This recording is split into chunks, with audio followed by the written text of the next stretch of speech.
During President Biden's address to the nation on Tuesday afternoon, which was the first time since American troops fully withdrew from Afghanistan, the president again blamed his predecessor, former President Donald Trump, for some of the chaos that unfolded during the withdrawal.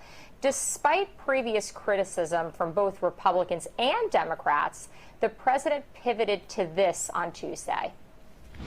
My predecessor, the former president, signed an agreement with the Taliban to remove U.S. troops by May the 1st, just months after I was inaugurated.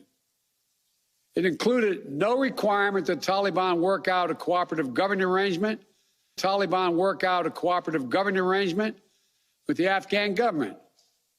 But it did authorize the release of 5,000 prisoners last year, including some of the Taliban's top war commanders, among those who just took control of Afghanistan.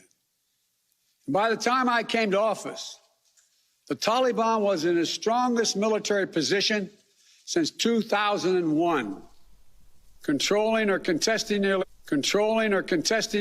half of the country.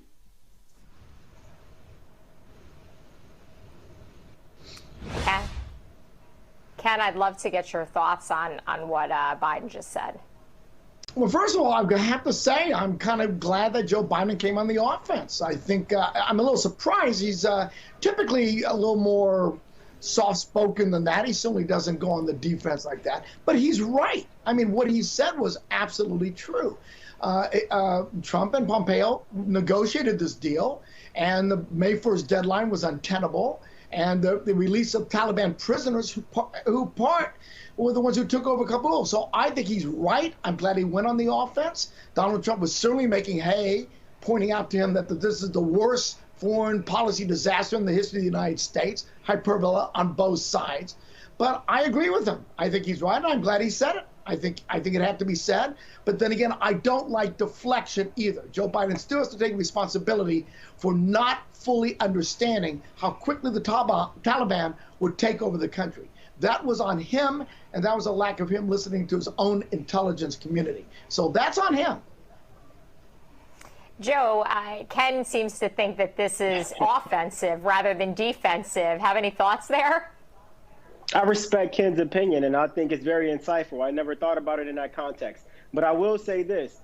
President Trump, he made that agreement under the context that we would continue to have strong leadership. Now, Joe Biden could place the blame on whoever he wants to, but at the end of the day, one thing that America has to understand, Joe Biden is the president right now. And so just like he came through and erased everything else President Trump did that could have benefited our country, he could have erased that deal too. That was something that he did not have to stick to. But let me also say this.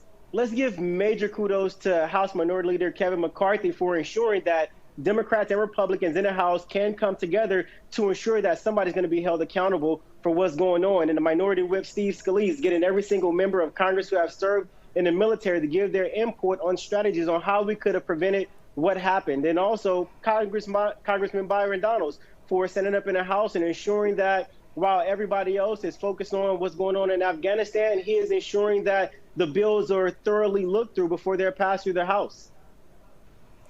Well, our congressional representatives are certainly engaged in this discussion, and